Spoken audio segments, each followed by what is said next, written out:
Let me ask you a real question. How long should you keep understanding something in your marriage that never seems to change? At what point does understanding stop being love and start becoming enabling? Before I get into this, I want to say something clearly. This message is not meant to start an argument in your marriage. It's not meant to make you upset, defensive, or point fingers. It's meant to bring awareness. Because sometimes the very thing that's keeping us stuck is the thing we haven't been willing to honestly look at. So instead of reacting, lean in, listen, and ask yourself, is there something here that can help my marriage grow? When understanding becomes enabling, marriage replenishment insight. In marriage, understanding your spouse is vital. It builds patience, it builds compassion, it builds empathy, and those things are necessary. But here's what many couples don't realize. Understanding was never meant to replace growth. It was meant to support it. Because if all we do is understand, but nothing ever changes, we slowly drift into a dangerous place.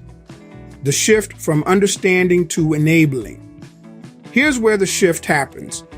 When an issue has been present since the beginning of the marriage, especially something rooted in childhood or carried into adulthood, and it continues year after year, but one spouse keeps saying, "Just understand me," without any real effort to grow, without seeking help, without inviting God into the process, that's no longer just understanding. That becomes enabling. And when that happens, the marriage becomes imbalanced. Because one person is stretching while the other is staying the same. One is adjusting while the other is avoiding. And over time, frustration builds. Resentment begins to form. Not because love is gone, but because growth is missing. Kingdom principle. Here's the truth.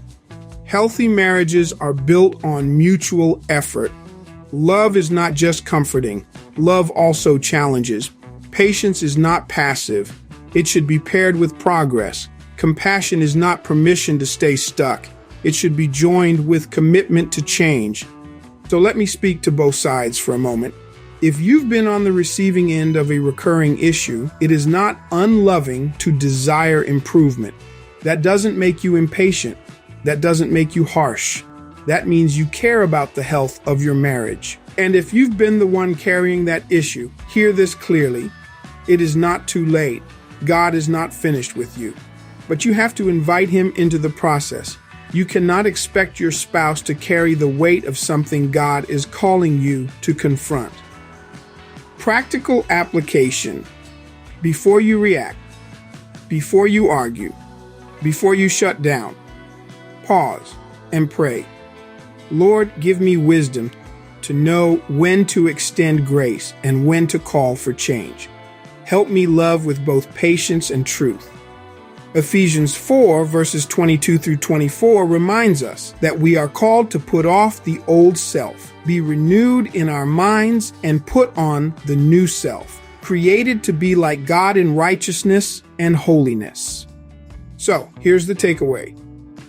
Understanding is powerful, but it was never meant to replace transformation. Grace and growth must work together, because when they do, that's when marriages begin to change.